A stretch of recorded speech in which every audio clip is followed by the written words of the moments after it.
Hello everyone, my name is Riddhi. यहाँ पर हम देखेंगे प्लेटो टॉपिक के बारे में। पीएसआर ऑप्शनल यूनिट 10 डिस्कस कर रहे हैं। हम सबसे पहले देखते हैं कि प्रीवियस ईयर क्वेश्चंस कौन कौन से पूछे गए हैं। पिछले 40 साल के प्रीवियस ईयर क्वेश्चंस हैं। जैसे 2019 में क्वेश्चन पूछा था Aristotle critic of Plato's idealism, 2015 में पॉपर पर क्वेश्चन पूछा था, 9 में भी पॉपर पर आया था, नेटलशिप पर आया था 2007 में। देखो प्रीवियस ईयर क्वेश्चन रिपीट ज़रूर होते हैं। 2006 का 2005 का क्वेश्चन बिल्कुल सेम है। State is individual writ large, state is individual writ large. तो यहाँ पर बेसिकली है क्या कि आपको ये चेक करना है कि जहाँ से भी आप तैयारी कर रहे हो उनके नोट्स में प्रीवियस ईयर क्वेश्चंस कवर हो रहे हैं या नहीं हो रहे हैं। अगर नहीं हो रहे तो फिर आपको अपने नोट्स, अपनी कोचिंग जो भी है चेंज करने की ज़रूरत है। आपको अपने नोट्स में प्रीवियस ईयर क्वेश्चंस इंक्लूड करने की ज़रूरत है, या तो आप खुद बनाओ अपने नोट्स तो वो बेटर रहेगा। अगर आपके पास टाइम कम है तो आप सिनॉप्सिस आईएएस रेफ़र करने का सोच सकते हो, ठीक है। बट अगर आपके जहाँ से भी आप कोचिंग कर रहे हो, अगर वहाँ से आपके प्रीवियस ईयर क्वेश्चन सॉल्व हो रहे हैं तो फिर आप उसी पर ही स्टिक करो, फिर इधर उधर भटकने की नीड बिल्कुल भी नहीं है। ओके देन ऐसे ही 2004 में थ्योरी ऑफ एजुकेशन पर क्वेश्चन आया था। एजुकेशन के मामले में प्लेटो का बिलीफ था कि बहुत ज़्यादा एजुकेटेड होना चाहिए सभी लोगों को, वर्च्यूज़ अच्छे होने चाहिए, क्योंकि हर एक इंडिविजुअल अगर एजुकेटेड होगा, अच्छे वर्च्यूज़ होंगे तो सारे इंडिविजुअल्स मिल के ही सोसाइटी बनाते हैं, तो ओवरऑल सोसाइटी भी वर्चुअस हो जाएगी और हार्मनी रहेगी सोसाइटी में, पूरी सोसाइटी एजुकेटेड हो जाएगी। तो ये प्लेटो का मानना था और इसी वजह से एजुकेशन पर ज़्यादा फोकस किया था प्लेटो ने कम्युनिज्म के बारे में भी बोला था और उसको मॉडर्न कम्युनिज्म के साथ डिस्कस करने के लिए बोला था। 2003 का एक क्वेश्चन था। 2000 में फिलोसोफर किंग्स पर क्वेश्चन पूछा गया था। देन नो ऑर्डिनेंस और law is mightier than knowledge, ये प्लेटो ने 1993 का क्वेश्चन था। 92 में reality is the shadow of ideas, ये भी काफ़ी इंटरेस्टिंग क्वेश्चन है। तो यहाँ पर आप देख सकते हो कि ये सारे क्वेश्चन बेसिकली प्लेटो टॉपिक पर आए हैं। प्लेटो है कौन, वो उनके बारे में हम थोड़ा सा यहाँ पर देखेंगे। Now this our website synopsisias.com। यहाँ पर आप जाओगे कोर्सेज में, ऑप्शनल्स में पीएसआर ऑप्शनल का कोर्स यहाँ पर आपको मिल जाएगा। बाकी जो भी डिटेल्स आपको चाहिए वो यहाँ से आप देख सकते हैं। तो ये particular lecture PSR optional course का पार्ट। तो अब बात करते हैं वापस प्लेटो की। एक फिलोसोफर और थिंकर रहे हैं। तो प्लेटो बेसिकली एक एंशिएंट ग्रीक फिलोसोफर हैं जिनको वेस्टर्न पॉलिटिकल थॉट में अपने कॉन्ट्रीब्यूशंस के लिए मेनली जाना जाता है। सोक्रेट्स के स्टूडेंट रहे हैं यहाँ पर, और उनके फिलोसफिकल डेवलपमेंट से वो काफ़ी इन्फ्लुएंस्ड रहे हैं। तो उनका जो वर्क आगे आप देखोगे, द रिपब्लिक, जो कि प्लेटो का मोस्ट फेमस वर्क है, उसमें भी आप देखोगे कि वो सोक्रेट्स की कॉन्वर्सेशंस के तौर पर ये पूरा वर्क दिया गया है। डायलॉग फॉर्म में चल रहा है ये वर्क, जिसमें political philosophy, ethics, human nature, ये सारी चीज़ों पर, ये सारे एस्पेक्ट्स को हाईलाइट किया गया है, ठीक है। तो यहाँ पर क्या है कि इन्होंने एक एकेडमी फाउंड की थी एथेंस में, एक रीनोन सेंटर ऑफ लर्निंग बना था। ये इंटेलेक्चुअल परस्यूट्स, ये पढ़ाने में, एंगेज करने में, इसमें काफ़ी इंटरेस्टेड रहे हैं। तो बेसिकली एजुकेशन पर उन्होंने फोकस किया है, और उसी के चलते अभी आप उनकी एक आइडियल स्टेट देखोगे कि वो क्या मानते थे कि उनकी आइडियल स्टेट कैसी होनी चाहिए। ओके, एक आदर्श राज्य का सिद्धांत ये क्या है। तो प्लेटो ये मानते थे कि हर एक चीज़ अच्छी अच्छी होनी चाहिए। ऑल्दो अगर आप आज के टाइम में देखोगे तो ये चीज़ पॉसिबल नहीं है। आइडियल स्टेट बनाना, अचीव करना नेक्स्ट टू इम्पॉसिबल है, ठीक है। आप उसके करीब पहुंच सकते हैं, बट बिल्कुल आप परफेक्ट स्टेट बना दोगे वो चीज़ पॉसिबल नहीं होती है। तो पहले तो मैं आपको थोड़ा सा इसका बैकग्राउंड देती हूँ। तो अभी क्या होता था कि प्लेटो जहाँ पर पले बड़े थे, एथेंस में, ये मानते थे लोग वहाँ पर कि हमारी सोसाइटी बिल्कुल परफेक्ट है, हमारा कल्चर बहुत अच्छा है, हमारी मिलिट्री बहुत अच्छी है, सारी चीज़ें बिल्कुल परफेक्ट चल रही हैं। बट प्लेटो को एक्चुअली पता था कि यहाँ पर खामियाँ क्या हैं, चाहे वो सोशल एस्पेक्ट्स में हो, चाहे वो मिलिट्री एस्पेक्ट्स में हो, चाहे वो पॉलिटिकल एस्पेक्ट्स में हो। सबसे मेन खामी उनको ये नज़र आती थी कि वहाँ के जो सिटीजन्स थे, एथेंस के जो सिटीजन्स थे, उनको ज़्यादा तवज्जो नहीं दी जाती थी स्टेट में। तो वो उनके हक के लिए बात करना चाहते थे, ठीक है, कि उनका मत भी सुना जाए, एक अच्छी आइडियल स्टेट बनाई जाए, कॉमन गुड के बारे में बात की जाए, एजुकेशन पर फोकस किया जाए। तो यहाँ पर जो प्लेटो का आइडियल स्टेट था, उनका वर्क है द रिपब्लिक, उसमें काफ़ी अच्छे से ये दिया गया है, जहाँ पर गवर्नेंस और सोसाइटी के कंसेप्ट को हाईलाइट किया गया कि कैसे ये चीज़ें पॉलिटिकल थॉट को इम्पैक्ट करती हैं, जस्ट और वर्चुअस स्टेट कैसे बना सकते हैं, ठीक है। तो यहाँ पर उसी सेम चीज़ के बारे में। तो प्लेटो का जो आइडियल स्टेट था वो बेसिकली पेलोपोनेसियन वॉर के बाद ये एमर्ज हुआ था, जब उन्होंने एथेनियन डेमोक्रेसी का डिक्लाइन देखा था। उनके मेंटर थे सोक्रेट्स, उनके वर्क से वो काफ़ी इन्फ्लुएंस थे, और ये इन्फ्लुएंस होने के बावजूद उन्होंने एक ऑल्टरनेटिव मेथड ऑफ गवर्नेंस निकालने का डिसाइड किया था। तो यहाँ पर कुछ ऐसे इंपॉर्टेंट और कोर प्रिंसिपल्स थे जिसके बारे में प्लेटो मानते थे कि कोर प्रिंसिपल्स प्लेटो के आइडियल स्टेट के क्या थे। बेसिकली 3 वेव्स इनको कहते हैं हम कि प्लेटो के आइडियल स्टेट की। पहली वेव क्या है, अब आप एक बात मेरी समझने की कोशिश करना यहाँ पर। अब प्लेटो कहते हैं कि हर एक इंडिविजुअल को एजुकेटेड होना चाहिए, ठीक है, तभी एक हार्मोनियस सोसाइटी बनेगी। पर जो इन इंडिविजुअल्स का राजा होगा, जो इन इंडिविजुअल्स को चलाने वाला होगा, दार्शनिक होना उसको बहुत ज़रूरी है, विजनरी होना बहुत ज़रूरी है ऐसे राजा को, ठीक है। ऐसे राजा के अंदर सबसे ज़्यादा उसको एजुकेट किया जाना चाहिए। ऐसे राजा के अंदर बहुत अच्छे अच्छे वर्च्यूज़ होने चाहिए, तभी तो वो हमारे लिए अच्छे डिसीजन ले पाएगा, तभी तो वो एक अच्छी हारमोनियस सोसाइटी क्रिएट कर पाएगा। अगर इतने सारे हारमोनियस लोग होंगे तो राजा तो बहुत ही बढ़िया होना चाहिए, बिल्कुल परफेक्ट राजा होना चाहिए। तो राजा को आप ज़्यादा से ज़्यादा एजुकेट भी कर सकते हैं, विजनरी भी बना सकते हैं, उसके अंदर वर्च्यूज़ आप कैसे कल्मिनेट कर पाओगे, वो एक चैलेंज है। प्लेटो के लिए ये जो 3 वेव्स चलते आ रहे हैं वो हैं उनके कि एक तो रूलर्स रहेंगे, 3 क्लासेस में उन्होंने अपनी स्टेट को डिवाइड किया है कि फिलोसोफर किंग्स जो कि रूलर्स हैं, फिर गार्डियंस जो कि वॉरियर्स हैं, प्रोड्यूसर्स जो कि क्राफ्ट्समैन हो गए, फार्मर्स हो गए, ये सारे लोग होंगे। तो रूलर्स तो हमें रूल करेंगे, गार्डियंस हमें प्रोटेक्ट करके रखेंगे, प्रोड्यूसर्स होंगे जो हमें खाना पानी ये सब देने का काम करेंगे, ठीक है। तो प्लेटो ने एक ऐसी सोसाइटी बनाने का काम किया था जो कि फिलोसोफर किंग्स के द्वारा लीड की जाए। तो यहाँ पर ऐसे इंडिविजुअल्स में तो बहुत ही एक्सेप्शनल विजडम, बहुत ही एक्सेप्शनल ज्ञान होने का ज़रूरी थी, ठीक है ना। वर्च्यू बहुत अच्छे अच्छे होने चाहिए थे, उसका नेचर बहुत अच्छा होना चाहिए पर्सन का, है ना।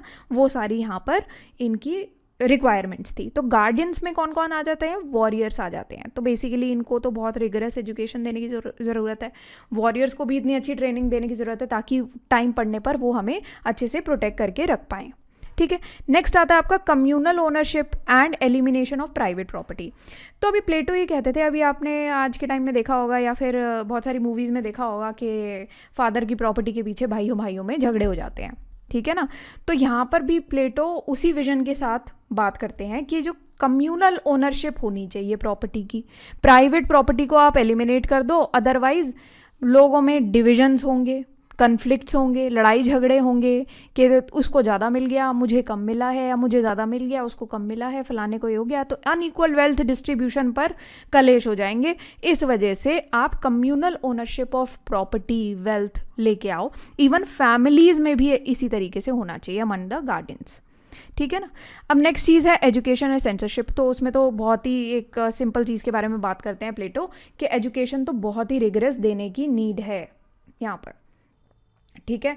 तो प्लेटो बेसिकली एक ऐसा एजुकेशनल सिस्टम लाना चाहते हैं जो कि सिर्फ नॉलेज ही इम्पार्ट नहीं करती बल्कि इंडिविजुअल्स को भी इस चीज़ के लिए गाइड करती है कि वो खुद की डिस्कवरी, सेल्फ डिस्कवरी पर निकलें, वर्च्यू ढूंढें और एजुकेशन को आइडियल स्टेट के ब्रॉडर गोल्स के साथ अलाइन करके चलने की बात करते हैं कि एजुकेटेड होना तो ज़रूरी है ही, ये तो आपकी मस्ट हैव चीज़ है कि एजुकेटेड तो होना ही होना है। ये हमारे माँ बाप की तरह है प्लेटो, जो हमेशा कहते हैं कि पढ़ाई करो, है ना, वो वाली चीज़ है। बट वो तो होना ही है, साथ ही साथ आपके अंदर अच्छे वर्च्यूज़ भी होने चाहिए, ठीक है। अब यहाँ पर बेसिकली क्या बात आती है कि कहते हैं कि आपको आइडियल स्टेट के जो ब्रॉडर गोल्स हैं, आइडियल स्टेट के ब्रॉडर गोल्स कौन से हो गए कि वर्च्यू आ गया, विजडम आ गया, आपकी फिलोसफिकल अंडरस्टैंडिंग अच्छी होनी चाहिए, एजुकेशन रिगरस होनी चाहिए, कंट्रोल भी होनी चाहिए। अभी मान लो कोई आर्ट एंड लिटरेचर में बहुत अच्छा है, अब ऐसा आर्टिस्ट आज के टाइम में कोई ट्वीट कर दे और दंगे भड़क जाएँ उससे क्या होगा, उससे हो जाएगा कि हारमनी सोसाइटी की डिसरप्ट हो जाएगी। आप सोसाइटी के या देश के पीस के लिए घातक हो गए एक तरीके से। तो ऐसे पर्सन के अगेंस्ट क्या हो जाता है, केस हो जाते हैं आज की डेट में, उसको जेल में डाल दिया जाता है, तूने ऐसा ट्वीट कैसे कर दिया, समझ गए आप। तो ये क्या होती है, ये स्टेट का जो मॉरल फैब्रिक है उस सब चीज़ों के लिए हार्मफुल हो जाती है। तो ऐसी चीज़ों पर सेंसरशिप लगाने की बात करते हैं प्लेटो, ताकि एक हारमनी बनी रहे सोसाइटी में, वो भंग नहीं होनी चाहिए, वो एक मेन प्रायोरिटी है प्लेटो के लिए, ओके। नेक्स्ट आता है आपका जस्टिफिकेशन और रैशनल, इसका क्या है। तो बहुत सारे फ्लॉज थे बेसिकली डेमोक्रेसी, एथेंस में पले बड़े हैं, एथेनियन डेमोक्रेसी का डिक्लाइन देखा है प्लेटो ने। तो वो ये कहते हैं कि कुछ फ्लॉज हैं डेमोक्रेसी के, तो प्लेटो की आइडियल स्टेट का एम ही यही है कि उन फ्लॉज को एड्रेस किया जाना चाहिए, ठीक है, उन खामियों को दूर करना जाना चाहिए। तो इसमें विजडम को प्रमोट किया जाता है इम्पल्स के ऊपर, वर्च्यू को सेल्फ इंटरेस्ट के ऊपर प्रमोट किया जाता है कि आप पहले दूसरों के बारे में सोचेंगे, उसके बाद आप अपने स्वार्थ के ऊपर सोचेंगे। तो फिलोसोफर किंग का जो रूल है वो ये लेकर के आएगा कि अगर फिलोसोफर किंग अच्छा हुआ, जो कि प्लेटो का एक मेन फॉर्मूला है कि फिलोसोफर किंग तो विजडम होनी ही चाहिए, उसमें रीज़न होने चाहिए कि आपको कोई रीज़न देना पड़ेगा, आपके अंदर अच्छे वर्च्यूज़ होने चाहिए, आपको पता होना चाहिए सही क्या है गलत क्या है, तभी आप अच्छा डिसीजन ले पाओगे। तो फिलोसोफर किंग का जो रूल होगा वो इंश्योर करेगा कि governance is guided by reason and wisdom, ताकि कॉमन गुड अचीव किया जा सके। ठीक है, तो अब क्या है कि चैलेंजेस और क्रिटिसिजम्स यहाँ पर कुछ देखे जाते हैं इसी पर्टिकुलर केस में।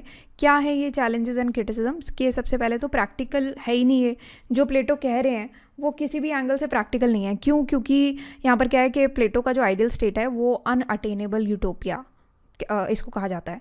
ह्यूमन नेचर सोसाइटी इतनी कॉम्प्लेक्स है, इसको अचीव करना ही बहुत मुश्किल है कि प्राइवेट प्रॉपर्टी आप कैसे एलिमिनेट कर दोगे, कैसे आप फिलोसोफर किंग्स को इस तरीके से ट्रेन करोगे कि वो सारे अच्छे अच्छे हो जाएं।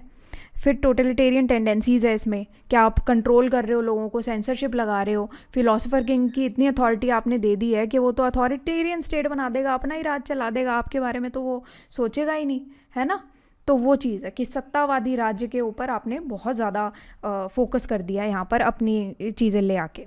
तो इंडिविजुअल फ्रीडम को आपने दबा दिया, इंडिविजुअलिटी को निगलेक्ट किया आपने। उसके बाद आप चेंज नहीं लेके आना चाहते हो, जो सोशल चेंज है, अडेप्टेशन है, ये सारी चीज़ें आप तो इतना रिजिड प्रोसेस लेके आए हो, सोशल चेंज अडेप्टेशन हो ही नहीं सकता। ठीक है, तो ये आपका ओवरऑल विजडम, वर्च्यू, गवर्नेंस पर फोकस करना और एक जस्ट सोसाइटी क्रिएट करना है, एजुकेशन लेके आना, कम्युनल वैल्यूज़ होनी चाहिए, कम्युनल गुड होना, कॉमन गुड होना चाहिए, ये सारी चीज़ आपका प्लेटो ऑफ आइडियल स्टेट थी। अभी बात कर लेते हैं कि प्लेटो थ्योरी ऑफ एजुकेशन क्या है। 2004 पर क्वेश्चन आया था कि Plato's theory of education is the logical reason of his conception of justice discuss. तो यहाँ पर क्या है, थोड़ा सा मैं आपको इसके बारे में भी बता देती हूँ। प्लेटो की जो थ्योरी ऑफ एजुकेशन है बेसिकली ये कहती है कि द रिपब्लिक जो उनका वर्क है उसमें ये दी गई हैं कि वर्चुअस इंडिविजुअल्स होने चाहिए, आइडियल सोसाइटी क्रिएट होनी चाहिए, एजुकेशन की पावर इतनी होनी चाहिए कि लोगों का कैरेक्टर शेप कर पाए। ठीक है ना, कैरेक्टर शेप कर पाए एक अच्छे के लिए, मॉरल वैल्यूज़ लोगों के अंदर इंस्टिल करे। आप एजुकेट ऐसे करो कि मॉरल वैल्यूज़ लोगों को दो, सिर्फ पढ़ाई लिखाई किताबें मत पढ़ाओ, लोगों का कैरेक्टर शेप करो। पहले के टाइम में टीचर्स के लिए क्या कहते थे, आज के टाइम में तो कम ही दिखता है कि टीचर्स के खुद के अंदर मॉरल वैल्यूज़ की कमी देखने को मिलती है। सारे टीचर्स की बात नहीं कर रही पर कुछ टीचर्स के।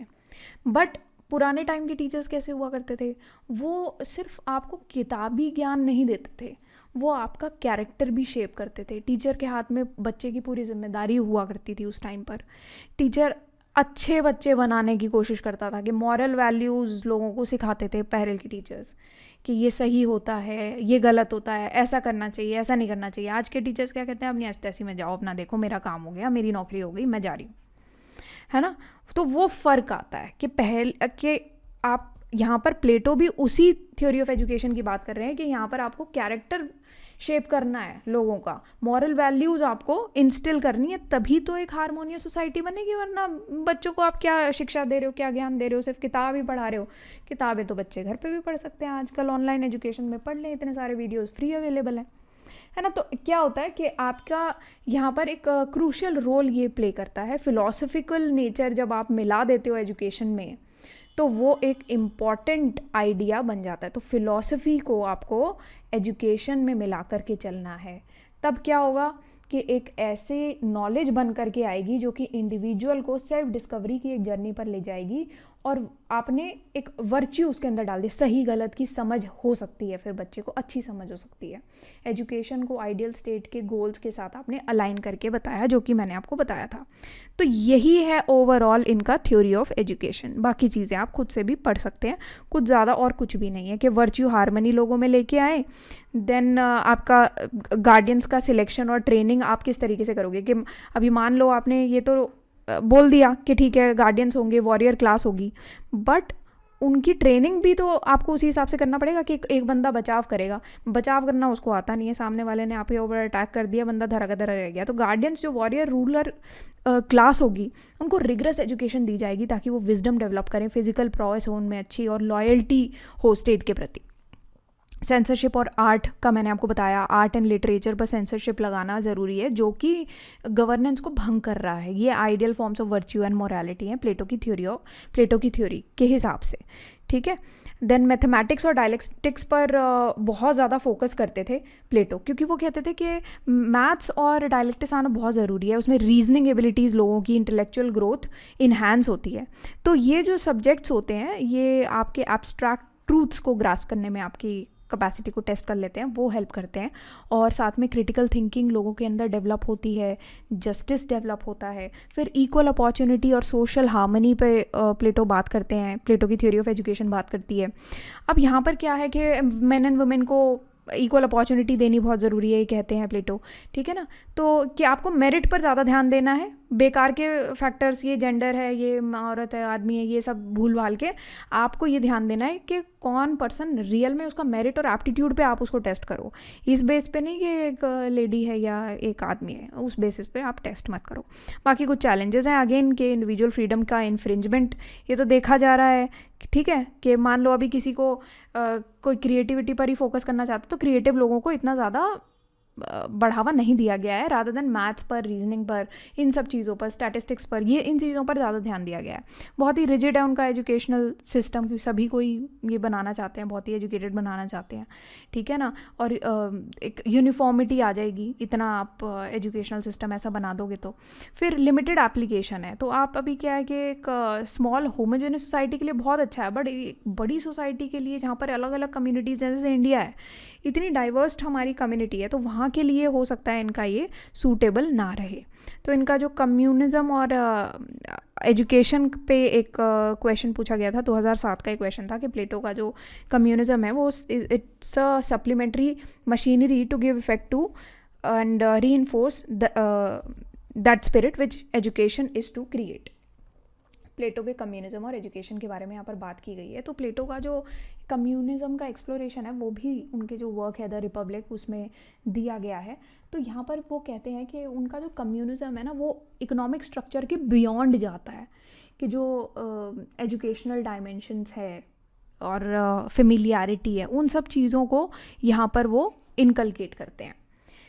उन्होंने बेसिकली प्राइवेट फैमिलीज़ का अबॉलिशन प्रपोज किया था कि कम्यूनल ओनरशिप ऑफ प्रॉपर्टी होनी चाहिए, आप प्राइवेट प्रॉपर्टी नहीं रखेंगे।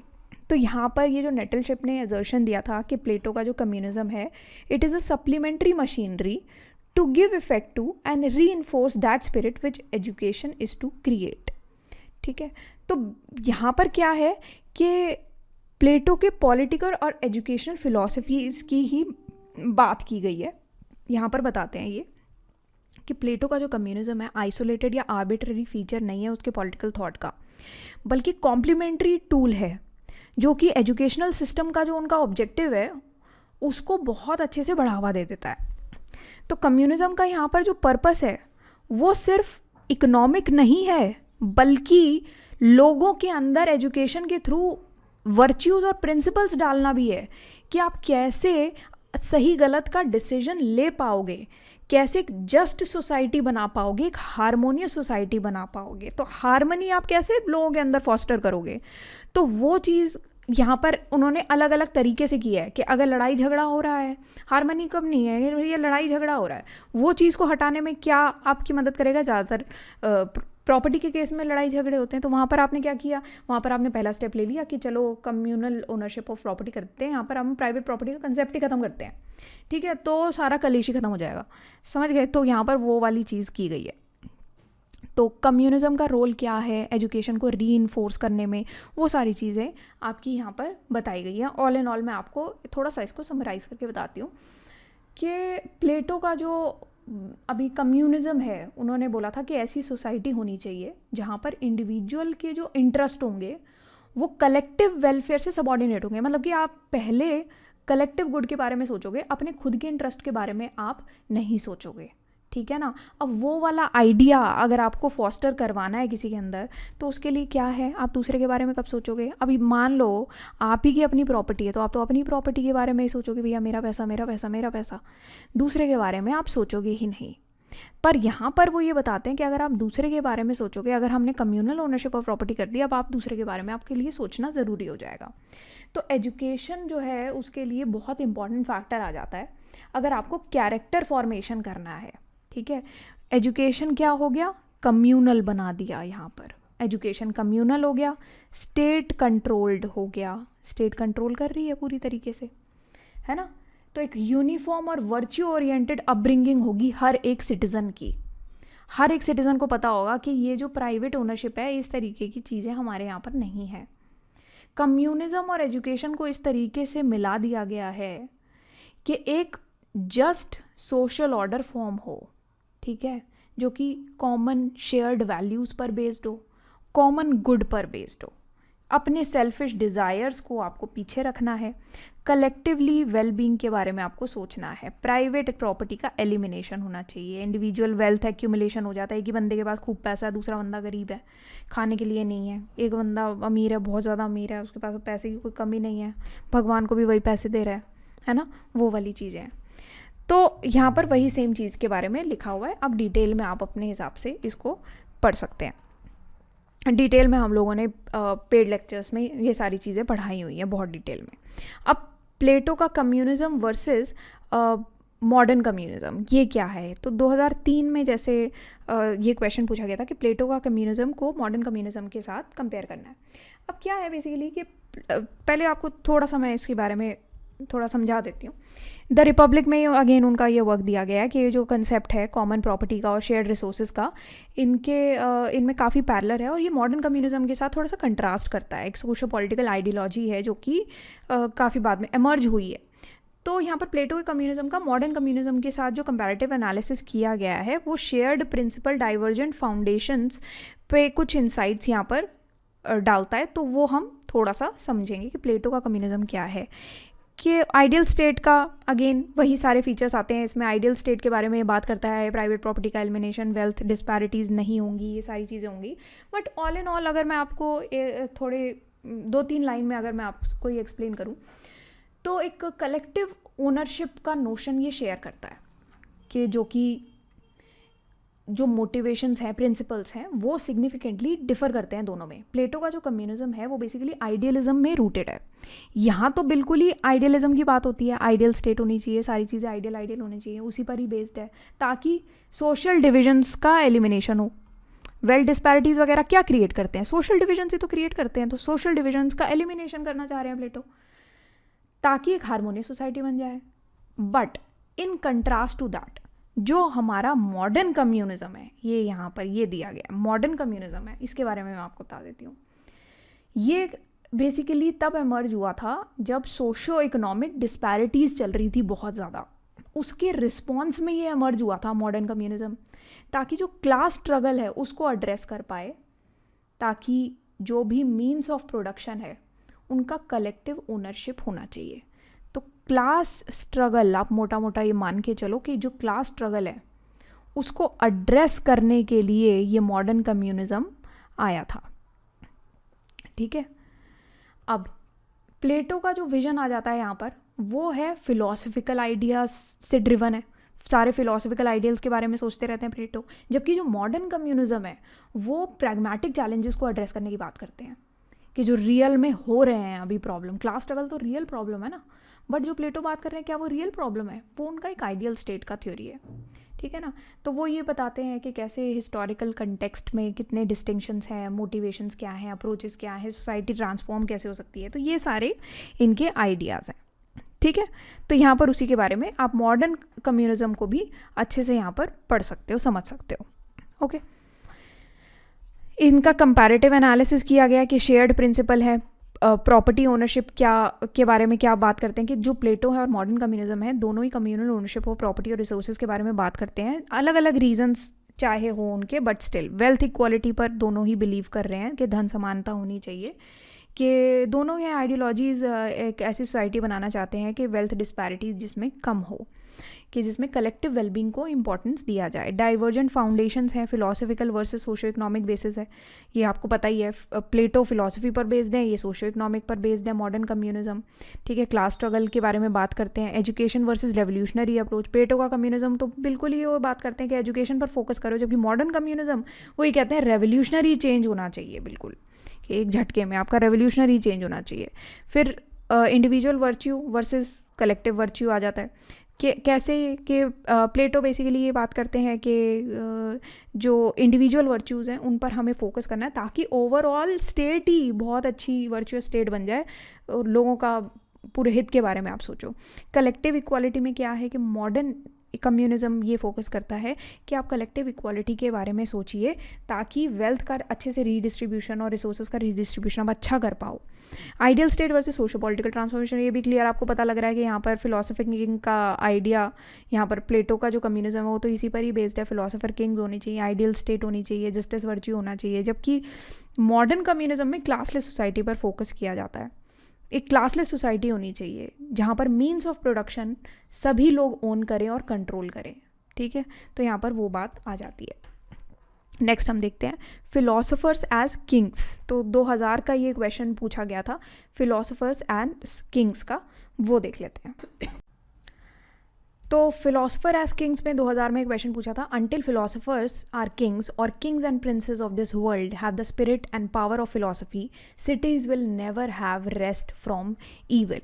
ठीक है, कि अगर आपकी जब तक फिलोसफी की पावर नहीं आती किंग्स में, तब तक ईविल ख़त्म नहीं हो सकता। तो प्लेटो का जो ये स्टेटमेंट है द रिपब्लिक, उनके वर्क में ये बताया गया है, वो बेसिकली फ़िलोसफिकल विजडम की पावर में बहुत ज़्यादा बिलीव करते हैं कि अगर फ़िलोसफिकल विजडम दे दी जाए या किसी इंसान के अंदर हो तो वो गवर्नेंस बहुत अच्छी कर सकता है और एक जस्ट एंड हारमोनियस सोसाइटी को वो क्रिएट कर सकता है। ठीक है, अब ऑल इन ऑल मैं आपको थोड़ा सा इसका एक्सप्लेन कर देती हूँ। तो फिलोसफर एज किंग्स, ये प्लेटो का जो पॉलिटिकल फ़िलोसफी है, ये एक परफेक्ट स्टेट का उनका जो आइडिया है उसको दर्शाता है कि आइडियल रूलर्स वो बनाना चाहते हैं एक परफेक्ट सोसाइटी या परफेक्ट स्टेट बनाने के लिए। तो प्लेटो ये कहते हैं कि ऐसे लोग जिनके अंदर फिलोसफिकल विजडम होती है या उन्हें फॉर्म्स की बहुत अच्छी अंडरस्टैंडिंग होती है, उन्हीं को ही गवर्न करना चाहिए। बेसिकली फ़िलोसफिकल लोगों को ही गवर्नेंस की पावर देनी चाहिए। ऐसे फिलोसफिकल किंग्स क्या करते हैं कि मटीरियल वर्ल्ड को ट्रांसफॉर्म कर देते हैं। ठीक है, जो इनके इल्यूजन्स हैं कि हमें पैसा, मोह माया, पैसा वगैरह, ये सारी चीज़ को ना बिल्कुल ट्रांसफॉर्म कर देते हैं, ये जो इल्यूजन्स हैं बेसिकली। तो यहाँ पर थोड़ा सा भगवद गीता का एलिमेंट यहाँ पर मिक्सड है। ठीक है, वो आप समझ के चलना। ठीक है, तो अब क्या है बेसिकली एलिमेंट, आप मिक्स भी करना चाहो तो कर सकते हो, यहाँ पर लिख सकते हो, कोई दिक्कत नहीं।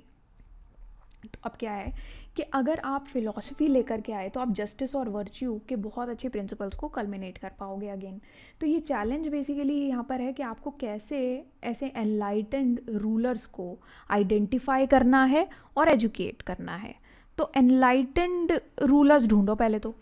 अब ये देखो, ये चीज़ें तो डिफ़िकल्ट हैं, ये बहुत ही आइडियल स्टेट है प्लेटो की, अगेन इसी वजह से उनको कहते हैं। तो ये जो पूरा नोशन है ना, ये बताता है, प्लेटो का बिलीव दर्शाता है इनडिस्पेंसिबल रोल ऑफ विजडम में, कि अब एक अच्छे गवर्नेंस के लिए विजडम बहुत ज़रूरी है।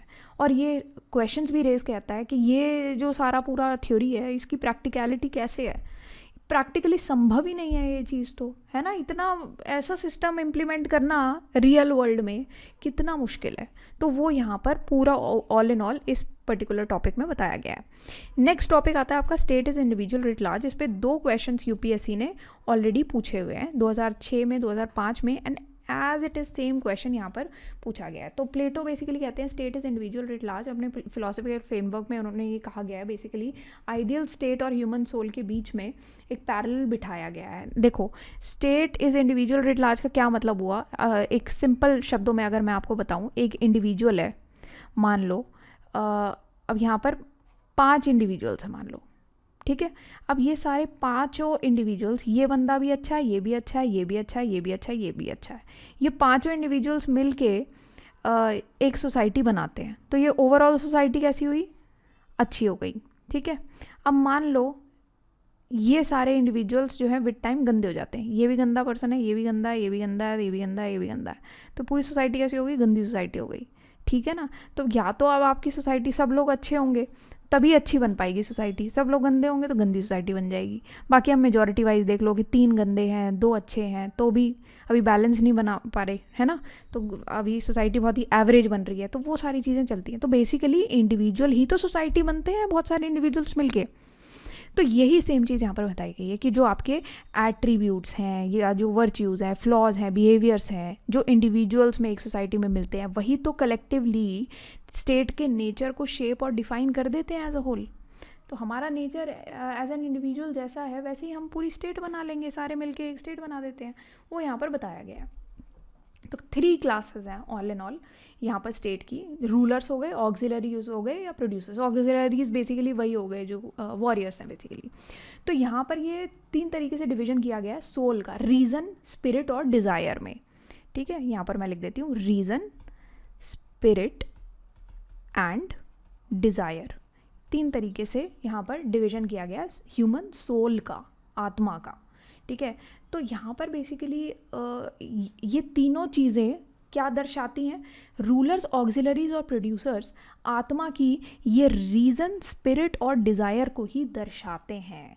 ठीक है, वही मिरर करते हैं। और आत्मा को अगर खुश करना है और ठीक रखना है तो उसके लिए 3 जो लोग हैं, 3 ट्राइपार्टाइट डिवीजन किया हुआ है, वो ढंग से होना ज़रूरी है। अच्छे लोग बिठाने वहाँ के ज़रूरी है। ठीक है, तो यहाँ पर ऑल इन ऑल ये बात की गई है कि जैसे हार्मनी होती है इन एलिमेंट्स में और हार्मनी इंडिविजुअल के वर्च्यू के लिए बहुत ज़रूरी होती है, ऐसे ही स्टेट की जो अलग अलग क्लासेस हैं उनके बीच में भी हारमोनियस रिलेशनशिप होना बहुत ज़रूरी होता है, तभी एक जस्ट सोसाइटी बन पाएगी या जस्टिस अचीव कर पाएगी। तो यहाँ पर बेसिकली प्लेटो की जो हॉलिस्टिक अप्रोच है पॉलिटिकल फिलॉसफी की, वो यहाँ पर पता लग जाती है कि वो स्टेट की वेलबींग के बारे में बताते हैं, जो कि एक वेल ऑर्डर्ड सोल को रिफ्लेक्ट करता है। ठीक है, और एक वेल ऑर्डर्ड सोल एक अच्छे स्टेट को रिफ्लेक्ट कर देता है। ठीक है, तो यहाँ पर ऑल इन ऑल यही बात की गई है। अब जो प्लेटोज थ्योरी ऑफ फॉर्म्स है वो हम एक बार देख लेते हैं। ये जो आइडिया काफ़ी फेमस है प्लेटो की थ्योरी ऑफ फॉर्म्स, और ये बिल्कुल ही आपकी फ़िलॉसफी पर ही बेस्ड है कि जो हम देख रहे हैं, जो हमें अपनी आंखों से नज़र आ रहा है, वो सच नहीं है, सच कुछ और है, जो कि ये मोह माया की दुनिया के बियॉन्ड जाता है। तो ये प्लेटो की थ्योरी ऑफ फॉर्म्स है। वो कहते हैं कि एक ever changing material world exist करता है और ये एक रीम ऑफ एटर्नल अनचेंजिंग फॉर्म्स या आइडियाज़ है उनके यहाँ पर ये बियॉन्ड जाते हैं उस एवर चेंजिंग मटेरियल वर्ल्ड के। मान लो ये इस दुनिया में हम रहते हैं, ये वर्ल्ड तो अभी चेंज होता जाएगा होता जाएगा होता जाएगा, आज कल परसों अलग अलग है, बट इसके बियॉन्ड एक दुनिया है जो कि बिल्कुल परफेक्ट दुनिया है, वही रियल है, वो चेंज नहीं होती है। तो वो चीज़ यहाँ पर ये बताई गई है। ठीक है ना, तो यहाँ पर उसकी जस्टिस, ब्यूटी, क्वालिटी वहाँ पर और रियल हैं, परफेक्ट हैं, जैसा कि हमारी जो फिजिकल रीम जो अभी हमें आंखों से दिख रहा है वहाँ पर तो बहुत इम्परफेक्ट चीज़ें हैं। तो इनकी जो थ्योरी ऑफ फॉर्म्स है वो ये बताता है कि प्लेटो का एक तरीके का अटेम्प्ट है नेचर ऑफ रियलिटी को एड्रेस करने का और अल्टीमेट ट्रूथ की सर्च में पहुँचने का। उनके नॉलेज, मोरालिटी या आइडियल स्टेट का स्ट्रक्चर है उसको ये इन्फ्लुएंस करता है। तो ये कंसेप्चुअल फ्रेमवर्क है पूरा का पूरा। इसके बारे में मैंने आपको काफ़ी डिटेल में अभी कुछ लेक्चर्स पहले भी मैंने आपको समझाया है, आप यूट्यूब पे देखोगे आपको मिल जाएगा, काफ़ी डिटेल में ये समझाया गया है। Reality is a shadow of ideas भी उसी सेम लेक्चर में मैंने बहुत अच्छे से समझाया है। इसको मैं सिंपल टर्म्स में आपके लिए समराइज़ करके बता देती हूँ। 1992 का क्वेश्चन है ऑल दो ये। Reality is a shadow of ideas basically क्या है कि यहाँ पर मान लो अभी आपको जो चीज़ दिख रही है वो सच नहीं है, वो सिर्फ एक परछाई है उस चीज़ की जो हमें दिख ही नहीं रही है। मान लो आप एक दीवार पर जब लाइट चली जाती है, एक मोमबत्ती आप जलाओ, तो वहाँ पर क्या होता था पहले के टाइम में, हम क्या करते थे अभी हाथ से कुछ चिड़िया बिल्ली वगैरह कुछ बना के दिखाते थे, तो वहाँ पर दीवार पे हमें लगता था कि अरे यार ये तो चिड़िया उड़ रही है या तो ये तो बिल्ली है ना। बट रियल में क्या होता था, वो तो हमारा हाथ होता था, है ना, रियल में तो हमारा हैंड है वो। तो यहाँ पर क्या है बेसिकली कि ये क्या है, एक शैडो, परछाई थी सिर्फ, रियल में वो हमारा हैंड था। तो यहाँ पर वही चीज़ बताई गई, रियलिटी जो है वो परछाई है आइडियाज़ की, reality is a shadow of ideas. तो यहाँ पर प्लेटो का ये जो पूरा फिलोसफिकल पर्सपेक्टिव है ये एलिगरी ऑफ केव को एनकैप्सुलेट कर लेता है। तो एक मान लो कि जो वर्ल्ड है जो हमें दिख रहा है, वो जो एक गुफा की वॉल पर जो परछाई पड़ रही है वो वर्ल्ड है, जबकि जो असली ट्रू रियलिटी है वो तो फॉर्म्स के तौर पर एग्जिस्ट करती है, जिसको हम देख ही नहीं पा रहे हैं क्योंकि हम इग्नोरेंस में जी रहे हैं। और वहाँ से एनलाइटनमेंट की तरफ जाने में हमें कुछ अपने इल्यूजन्स जो हमारे सामने हैं ये रियल दुनिया के तौर पर, वो इल्यूजन्स को हमें ब्रेक करना पड़ेगा, उन इल्यूजन से आगे बढ़ना पड़ेगा, उस केव के इल्यूजन रूपी गुफा से हमें बाहर निकलना पड़ेगा और एक लाइट की तरफ जाना पड़ेगा जहाँ पर हमें फ़िलोसफिकल अंडरस्टैंडिंग मिलेगी, एनलाइटनमेंट मिल जाएगी। तो ये जो पूरी एलेगरी ऑफ द केव है ये बेसिकली एम्फसाइज करती है कि नॉलेज से लोग कितना ट्रांसफॉर्म हो सकते हैं, ट्रूथ मिल सकता है उन्हें, सच मिल सकता है, सच की खोज में वो निकल सकते हैं। तो रियलिटी क्या है? रियलिटी को इस तरीके से पोर्ट्रे किया गया है कि सिर्फ एटर्नल और अनचेंजिंग आइडियाज़ का एक रिफ्लेक्शन ही तो है, शैडो ही तो है रियलिटी, और तो कुछ भी नहीं है। ठीक है, यहाँ पर वही सेम चीज़ बताई हुई है। कुछ और डिफ़िकल्टी हो समझने में, या एलिगरी ऑफ केव भी मैं पिछले लेक्चर्स में समझा चुकी हूँ आपको, ये भी समझने में अगर कुछ भी दिक्कत हो आपको पिछला लेक्चर देख लेना, बहुत ही अच्छे से मैंने आपको एक एक चीज़ को तोड़ तोड़ के और एग्जाम्पल के दे के भी समझाई है। तो एलिगरी ऑफ केव मैं सिंपल शब्दों में आपको बता देती हूँ कि पावरफुल मेटाफर के तौर पर ये यूज़ किया गया है कि इग्नोरेंस से एनलाइटनमेंट की तरफ जब हम जाते हैं उसको एलिगरी ऑफ केव हम कहते हैं कि एक डार्क केव है, एक अंधेरी गुफा है जहाँ पर सारे कैदियों को बांध रखा है बेसिकली। यहाँ पर मैं आपको ये थोड़ा सा ड्रॉ करके, ये गुफा है मान लो, यहाँ पर बहुत सारे कैदी हैं, ठीक है, इन कैदियों को बांध रखा है, मान लो ये चेन है, इस चेन से इनको बांध रखा है, ठीक है ना। तो यहाँ पर क्या है कि ये सारे यहाँ पर बंधे पड़े हैं और यहाँ से बाहर नहीं जा रहे हैं, ठीक है। अब इनको ये सिर्फ वो देख पा रहे हैं परछाइयाँ जो उनके पीछे जो ऑब्जेक्ट्स हैं, मान लो ये कैदी तो यहाँ पर इस साइड मुंह करके बैठे हुए हैं ना, अब इनके पीछे भी तो कुछ ऑब्जेक्ट्स रखे होंगे, तो ये ऑब्जेक्ट्स की जो परछाई आगे वॉल पे पड़ रही होगी, इन कैदियों को सिर्फ यही परछाई दिख रही है, इनको वो रियल चीज़ यहाँ की नज़र ही नहीं आ रही है क्योंकि मुंह तो इनका उस साइड है ना। तो यहाँ पर क्या है कि उनका जो, अब अगर मान लो एक प्रिजनर को हम रिलीज़ कर देते हैं, ठीक है, तो यहाँ पर क्या कहा इन्होंने कि अगर आपने फ़िलोसफ़र को एजुकेट कर दिया, एनलाइटनमेंट पहुँचा दी उसकी तरफ, ठीक है, तो एक प्रिजनर का रिलीज़ उसी को ही सिंबलाइज़ करता है। प्रिजनर रिलीज़ कैसे हो सकता है? एजुकेशन के थ्रू हो सकता है। मान लो एक प्रिजनर को एजुकेशन मिल गई, एनलाइटनमेंट मिल गई, इसका मतलब है वो प्रिजनर मुक्त हो गया, ठीक है। तो ट्रू रियलिटी की खोज में आपको बाहर जाना पड़ेगा कि सच क्या है। बट यहाँ पर प्रिजनर कौन है? ये लोग वो हैं जो केव के बाहर जाना ही नहीं चाह रहे, तो ये प्रिजनर्स हैं, कैदी हो गए हैं, ये केव के कैदी हैं एक तरीके से। तो ये एलिगरी क्या मानता है कि प्लेटो का ना कन्विक्शन है कि फ़िलोसफिकल नॉलेज जो है वो इंडिविजुअल्स को आज़ाद कर सकता है, इन प्रिजनर्स को आज़ाद कर सकता है अगर इनके पास फ़िलोसफिकल नॉलेज आ जाती है। तो ये जो मोह माया की दुनिया है, मटीरियल वर्ल्ड के इल्यूजन्स हैं, उससे ये इंडिविजुअल्स फ्री हो सकते हैं और इनको एक ट्रूथ और जस्टिस की बहुत ही डीपर अंडरस्टैंडिंग हो सकती है। तो यहाँ पर ओवरऑल प्लेटो ने इसके बारे में ही बात की हुई है, ठीक है। तो ये है आपका टॉपिक। अब जो ना समझ में आए पिछले लेक्चर में आप जाके समझ सकते हो। Justice and virtue in Plato's philosophy.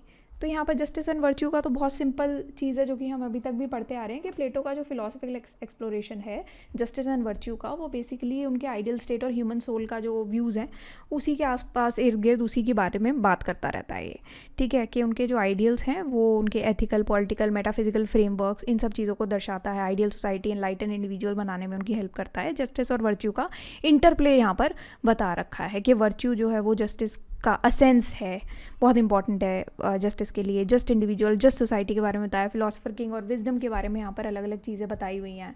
तो यहाँ पर ऑल इन ऑल बेसिकली ये बात करते हैं कि जस्टिस जो है प्लेटो के लिए एक हारमोनियस बैलेंस बनाता है 3 क्लासेस ऑफ स्टेट्स के बीच में और 3 एलिमेंट्स ऑफ द सोल, जो रीजन, स्पिरिट, डिज़ायर मैंने बताया था, और जो 3 क्लासेस मैंने आपको बताई थी, रूलर्स की, ऑक्सिलरीज और प्रोड्यूसर्स वाली, वो इन सब के बीच में एक हारमोनियस बैलेंस बना करके रखता है। वर्च्यू जिसमें विजडम आ गई, करेज है, टेम्परेंस है, ये बहुत ही इंपॉर्टेंट हो जाते हैं एक इंडिविजुअल की वेल लिव्ड लाइफ के लिए और एक जस्ट सोसाइटी की फाउंडेशन बनाने के लिए। अब अगर आप जस्टिस और वर्च्यू का इंटीग्रेशन देखते हो, वो प्लेटो का जो बिलीफ है वो उसको थोड़ा सा अंडरस्कोर करते हैं कि एथिकल कंडक्ट कैसा होना चाहिए, सोसाइटी के ऑर्डर कैसे होनी चाहिए, इंटरडिपेंडेंट होनी चाहिए। तो उनकी मॉरल फिलॉसफी का बेडरॉक ही यही है, जस्टिस और वर्च्यू। ये दोनों आपस में अगर आप इनको जोड़ देते हो तो बहुत ही अच्छी हार्मोनियस सोसाइटी बनाने में ये हेल्प करेंगे। ठीक है, अब एक क्वेश्चन आया था no law mightier than knowledge का, 1993 में ये क्वेश्चन पूछा गया था। इसके बारे में भी मैं आपको थोड़ा सा एक्सप्लेन कर देती हूँ। तो ये इनका ये स्टेटमेंट है, बेसिकली नॉलेज का एक ट्रांसफॉर्मेटिव पावर को यहाँ पर प्लेटो एम्फसाइज करते हैं कि गवर्नेंस और सोसाइटी के ऑर्डर के थ्रू। ठीक है, तो ये बेसिकली उस फिलॉसफी में रूटेड है जहाँ पर विजडम को ज़्यादा प्रायोरिटी दी जाती है और जस्ट और हारमोनियस सोसाइटीज़ बनाने के लिए। तो यहाँ पर प्लेटो का फिलोसफिकल फ्रेमवर्क है जो उन्होंने असर्ट किया है कि no law is mightier than knowledge. ये नॉलेज ही सुप्रीम है, कोई लॉ या लीगल टर्म भी उसके ऊपर नहीं है। नॉलेज एक गाइडिंग फोर्स का काम करती है। तो यहाँ पर ये कहते हैं कि विजडम और इंटेलेक्चुअल इंसाइट के ऊपर कुछ नहीं है। अगर एक इंसान में विजडम है तो वो बहुत ही वही सुप्रीम है। प्लेटो ये कहते हैं कि गवर्नेंस अगर के अंदर नॉलेज हो तो वो किसी भी रूल ऑफ लॉ से सुपीरियर हो जाता है। ठीक है, अगर गवर्नेंस ऐसी की जाए जो कि नॉलेज में बेस्ड हो, नॉलेजेबल गवर्नेंस हो, तो वो किसी भी रूल ऑफ लॉ से सुपीरियर होगी। ओके, तो ये चीज़ बोली गई है। तो फिलोसोफर किंग को फॉर्म्स में एक डीप अंडरस्टैंडिंग होना बहुत ज़रूरी है। अगर वो एक आइडियल रूलर बनना चाहते हैं तो उनको नॉलेज होनी बहुत ज़रूरी है ताकि वो अच्छे रूल ऑफ लॉ भी बना सके। ठीक है, लॉज भी अच्छे बना सके, लॉज को अच्छे से फॉलो कर सके, एक जस्ट डिसीजन दे पाएँ। तो ये जो आइडिया है ये बेसिकली जो कन्वेंशनल नोशंस चलते आ रहे हैं पॉलिटिकल अथॉरिटी के, उसको चैलेंज भी करता है कि इंटेलेक्चुअल लीडरशिप की सिग्निफिकेंस कितनी इंपॉर्टेंट है अगर आपको एक जस्ट गवर्नेंस बनानी है तो। अब नेक्स्ट जो पूरा प्लेटो के जितने भी टॉपिक्स हमने पढ़े हैं उसके कुछ थिंकर्स पर्सपेक्टिव भी हमें समझने पड़ेंगे। तो अलग अलग थिंकर्स हैं जिन्होंने अलग अलग चीज़ें यहाँ पर बोली गई हैं, वो आप अपने हिसाब से देख सकते हो। जैसे कि एरिस्टोटल है जो कि प्लेटो के स्टूडेंट भी रहे हैं। उन्होंने अपने टीचर की फिलॉसफी का बहुत ही रिस्पेक्टफुल एग्जामिनेशन किया था। ऑल्दो एरिस्टोटल प्लेटो की विजडम से काफ़ी आइडिया से उनके डिसएग्री करते हैं, थ्योरी ऑफ फॉर्म्स की स्पेशली, कि जो मटेरियल इमेटीरियल वर्ल्ड का सेपरेशन है एरिस्टोटल इसमें नहीं मानते हैं। उनकी अपनी फिलॉसफी है जो कि एम्पेरिकल ऑब्जर्वेशन मतलब रीज़न पर बेस्ड है, रीज़न पर साइंस पर बेस्ड है, जबकि प्लेटो क्या है वो फिलॉसफी पर बेस्ड है। देन प्लॉटिनस है जो कि एक ऐसे फिलोसोफर हैं नियो प्लेटोनिक ट्रेडिशन के, जिन्होंने प्लेटो के आइडियाज़ को उनकी जो लेटर फिलोसफिकल डेवलपमेंट्स है उससे सिंथाइज किया। बेसिकली वो कहते हैं कि जो प्लेटो की थ्योरी ऑफ फॉर्म्स है वो एक सिंगल सुप्रीम रियलिटी की बात करती है जहाँ से सभी लोग जन्मे हैं। ठीक है, कि सारे लोग वहीं से आए हैं, द वन से, है ना। तो इनका जो वर्क है वो बेसिकली जो बाद का जो नियो प्लेटोनिस्ट्स हैं या क्रिश्चियन थिंकर्स हैं उनको इसने इन्फ्लुएंस किया था। फिर ऑगस्टीन ऑफ हिप्पो हैं, देन नीत्से हैं, एल्फ्रेड नॉट वाइटहेड है, बहुत सारे, कार्ल पॉपर है, मार्था नसबॉम। देन कार्ल पॉपर ने तो क्रिटिसाइज़ ही किया था इनफैक्ट प्लेटो की फ़िलॉसफी को कि ये तो एम्पेरिकल साइंस पर बेस्ड ही नहीं है, तो आप कुछ भी बोले जा रहे हो, कौन सी फ़िलॉसफी की आप बात कर रहे हो, ये क्या बोल रहे हो आप, ये तो कहीं से कहीं तक कुछ रेलेवेंट ही नहीं है, तो आप बहुत अलग ही फ़िलॉसफी में चले गए, ये कौन सी दुनिया के बारे में बात कर रहे हो, हमने तो नहीं देखी। ठीक है, कार्ल पॉपर वो सब बोलते थे। तो उन्होंने कहा था कि पर्टिकुलरली उनकी थ्योरी ऑफ फॉर्म्स पर उन्होंने बात की थी कि ये तो पूरी फॉल्स थ्योरी है, तो साइंटिफिकली आप इसको वैलिड ही नहीं है, तो कैसे प्रूफ करोगे इसको। मार्था नसबॉम है, आइरिस मर्डॉक है, ये सब जो थिंकर्स थे वो प्लेटो की फ़िलॉसफी से काफ़ी ज़्यादा सहमत थे कुछ चीज़ों में। ठीक है, देन जैक्स डेरिडा हैं, तो बहुत सारे थिंकर्स हैं, उनकी थ्योरीज आप यहाँ से पढ़ सकते हैं, पॉज करके भी पढ़ सकते हैं।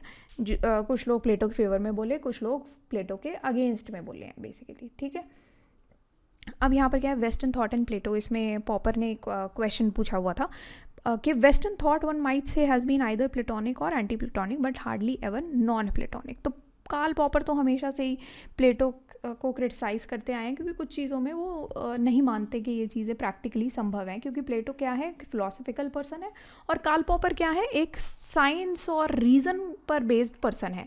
वो साइंटिफिकली वैलिड चीज़ों को ही मानते हैं जो चीज़ें रीज़न पर बेस्ड हैं, ऐसी हवा हवाई बातों में वो बिलीव नहीं करते। तो प्लेटो ने प्लेटो का जो प्रोफाउंड इन्फ्लुएंस रहा है वेस्टर्न थॉट में उसको ओवरस्टेट नहीं किया जा सकता। उनके जो फिलोसफिकल आइडियाज़ हैं, उनके द रिपब्लिक, द सिम्पोजियम, उनके वर्क्स हैं, उन्होंने वेस्टर्न फिलोसफी के ग्राउंड वर्क ले किया था। बहुत सारे ऐसे कंसेप्शंस हैं जैसे कि justice, virtue, pursuit of knowledge, ये भी वेस्टर्न इंटेलेक्चुअल ट्रेडिशन को दर्शाते हैं। तो प्लेटो का जो इम्पैक्ट है वो फिलॉसफी के बियॉन्ड जाता है, पॉलिटिक्स में, एथिक्स में, मेटाफिजिक्स में, जो कि पूरा जो वेस्टर्न वर्ल्ड है उसके थॉट को पूरा शेप करता है, एक ट्रेजेक्ट्री बना देता है, ठीक है ना। तो वहाँ पर बहुत सारे क्रिटिसिजम्स भी झेलने पड़े हैं प्लेटो को उसके चलते। बट आप यहाँ पर जैसे देखोगे प्लेटोनिक इन्फ्लुएंस और ऑन वेस्टर्न थॉट, ये जो मैंने आपको बताया अभी वही सेम सिस्टम यहाँ पर चलता है। प्लेटोनिक इन्फ्लुएंस में क्या है बेसिकली कि एक मेटाफिजिकल आइडियलिज्म की अगर हम बात करते हैं, थ्योरी ऑफ फॉर्म्स है प्लेटो की, जो कि एक अनचेंजिंग परफेक्ट आइडियाज़ के बारे में बात करती है, जिसने मेटाफिजिकल थॉट को इन्फ्लुएंस किया है अक्रॉस सेंचुरीज़। बहुत सारे ऐसे फिलोसफर्स हैं जिन्होंने अलग अलग टाइप के आइडियलिज्म को अपनाया है, रियलिटी को इंटरप्रेट किया है कि ये एब्स्ट्रैक्ट कंसेप्ट के साथ इंटरकनेक्टेड है, ठीक है ना। मॉरल, पॉलिटिकल फिलॉसफी अलग हो सकती हैं। तो यहाँ पर वही ओवरऑल प्लेटो के बारे में बात की है। जबकि एंटी प्लेटोनिक रिएक्शंस क्या हैं, प्लेटो का जो एब्स्ट्रैक्ट फॉर्म्स है उसके कंट्रास्ट में एंटी प्लेटोनिक थिंकर्स क्या कहते हैं कि हम इम्पेरिकल ऑब्जर्वेशंस, साइंस पर, रीज़न पर बेस्ड जो ऑब्जर्वेशंस है उन पर बिलीव करेंगे, मटेरियल एक्सप्लेनेशंस पर बिलीव करेंगे। ऐसी हम हवा हवाई बातों में बिलीव नहीं करेंगे। एरिस्टोटल हो गए एंड एपिकरस हो गए और लेटर एम्पिरिसिस्ट्स आए थे जैसे जॉन लॉक हैं, इन्होंने ये सेंसरी एक्सपीरियंस की प्रेमिसी पर फोकस किया था कि हम आंखों देखा हाल पर ही बिलीव करेंगे, आपकी ऐसी हवा हवाई बातें हमें नहीं चाहिए। अब आइडियलिज्म का भी क्रिटिक हुआ, बहुत सारे फिलोसफर्स थे जैसे कि इमैनुअल कांट है जिन्होंने प्लेटोनिक आइडियलिज्म को चैलेंज किया था। उन्होंने बताया था ह्यूमन नॉलेज की भी लिमिटेशंस हैं, उस पर उन्होंने एम्फेसाइज किया था एंड ह्यूमन एक्सपीरियंस पर फोकस किया था। एग्जिस्टेंशियलिज्म एंड प्रेगमैटिज्म, जहाँ पर जीन पॉल सार्टर एंड कुछ प्रेगमैटिस्ट्स थे जैसे कि विलियम जेम्स, उन्होंने प्लेटोनिक नोशंस को ऑफ एटर्नल ट्रूथ्स इनको काउंटर किया था कि इंडिविजुअल एग्जिस्टेंस और प्रैक्टिकल कॉन्सिक्वेंसेस पर फोकस करते हुए, ठीक है। अब रेयरली नॉन प्लेटोनिक है कुछ आइडिया, जैसे कि यहाँ पर पॉपर का एजर्शन था कि वेस्टर्न थॉट या तो प्लेटोनिक हो सकती है या तो एंटी प्लेटोनिक हो सकती है, ठीक है ना, दोनों चीज़ें नहीं हो सकती। तो इवन फिलोसफर्स भी ऐसे थे जिन्होंने प्लेटो के आइडिया को बिल्कुल रिजेक्ट कर दिया था कि या तो आप अग्रीमेंट में जाओ या ऑपोजिशन में जाओ, ठीक है ना। तो वहाँ पर बहुत सारे ऐसे आते हैं। तो वेस्टर्न थॉट बेसिकली एक डिबेट बनाती है कि कुछ लोग अडेप्ट करते हैं, अडॉप्ट करते हैं, या कुछ लोग चैलेंज भी करते हैं प्लेटोनिक नोशंस, मतलब प्लेटो के नोशंस को, ठीक है। तो ये जो पूरा इंटरेक्शन है इवन इन डिसेंट, ये प्लेटो के आइडियाज़ को आज भी रेलेवेंट मानता है। आप के कि आप मान लो आप एक्सेप्ट भी कर सकते हो, उसको रिजेक्ट भी कर सकते हो, आप इग्नोर नहीं कर सकते, आज भी रेलेवेंट है उसको वो चीज़, ठीक है ना। तो फिलोसफिकल डिस्कोर्स में आज भी प्लेटो के आइडियाज़ को डिस्कस तो किया ही जाता है। एक चीज़ और है यहाँ पर, एक क्वेश्चन और आया था 2015 क्वेश्चन था, Plato was an enemy of the open society. Popper ने कहा था कि ओपन सोसाइटी का तो दुश्मन ही रहा है प्लेटो। क्यों? क्योंकि वो एक रिजिड सोसाइटी बनाने की तरफ जा रहे थे, जो कि एक अथॉरिटेरियन और क्लोज सोसाइटी भी बना सकते हैं। तो वो एक क्रिटिसाइज़ किया गया। उनका हायरार्किकल गवर्नेंस पर बेस थे, उनका पूरा नोशन ऑफ गवर्नेंस, उनका नोशन ऑफ आइडियल स्टेट कि इंटेलेक्चुअल एलीट का ही रूल होना चाहिए, जिससे कि आपका एक अथॉरिटेरियन क्लोज सोसाइटी बन सकती है। तो पॉपर का क्रिटिक था पॉलिटिकल और फिलोसफिकल आइडियाज़ को लेकर के। वो बेसिकली ये मानते थे कि इंटेलेक्चुअली बहुत ही ब्रिलियंट पर्सन थे प्लेटो, बट उनका जो ओपन डेमोक्रेटिक सोसाइटी का जो कंसेप्ट था उसके ऑपोजिशन में ये रहे हैं हमेशा से। तो ये एक अथॉरिटेरियन सोसाइटी बना सकते थे, इंडिविजुअल ऑटोनॉमी को कुछ फ्रीडम ही नहीं दिया, इंडिविजुअल फ्रीडम आपने कुछ दी ही नहीं है। इनफैक्ट सेंसरशिप भी लगा सकते हो आप, तो अगर कोई अपनी बात अच्छे से ओपनली रखना चाहता है तो ओपन सोसाइटी के चैलेंजेस ये सारे दिए गए हैं। हायरार्कीज़ आपने बना दी है, सोशल इनइक्वालिटीज़ आ सकती हैं, इक्वल अपॉर्चुनिटीज़ नहीं मिलेंगी ऐसे लोगों को। तो यहाँ पर ओवरऑल पॉपर की जो ओपन सोसाइटी थी वो क्या है वो आप यहाँ पर देख लो कि इंडिविजुअल लिबर्टीज़ के डिफेंस में ये बात करते हैं कि पॉपर ने चैम्पियन किया था बेसिकली ओपन सोसाइटी को। ऐसी सोसाइटी होनी चाहिए जहाँ पर इंडिविजुअल्स खुद को एक्सप्रेस कर पाएँ खुलकर, अथॉरिटी को भी क्वेश्चन कर पाएँ कि आपने ये किया है, क्यों किया है, गलत किया है, अच्छा किया है, वगैरह वगैरह, और डेमोक्रेटिक डिसीजन मेकिंग में भी पार्टिसिपेट कर पाएँ। डायनामिक और रिस्पॉन्सिव रहे हैं पॉपर की ओपन सोसाइटी के, डाइवर्स थॉट्स को इनकलकेट कर सकते हैं। जैसे हमारी जैसी जो डाइवर्स सोसाइटी है, आप उसको इनकलकेट कैसे करोगे? ओपन डिबेट्स होनी चाहिए, गवर्नेंस थोड़ा सा गवर्नेंस स्ट्रक्चर फ्लेक्सिबल होना चाहिए, ताकि टाइम टू टाइम दुनिया भी चेंज होती है, लोग चेंज होते हैं, सोसाइटी चेंज होती है, उनकी नीड्स भी चेंज होती हैं, उन सारी चेंजिंग नीड्स को अडेप्ट कर पाओ आप। ठीक है ना? ओवरऑल ये आपका टॉपिक था। नेक्स्ट टॉपिक हम लोग समझेंगे एरिस्टोटल का, उसमें प्रीवियस ईयर क्वेश्चंस देखेंगे और बाकी सारी चीज़ें देखेंगे। ये यूनिट 10 का प्लेटो का पूरा टॉपिक कवर हुआ है यहाँ पर। तो आपको कुछ भी क्वेश्चंस पूछने या कुछ भी पूछना है तो वो आप कमेंट सेक्शन में लिख के पूछ सकते हो। कोई स्क्रीनशॉट्स चाहिए हो तो आप वीडियो पॉज करके स्क्रीनशॉट्स ले सकते हो बैक जाके। Okay, so that's all for today and thank you for watching this lecture.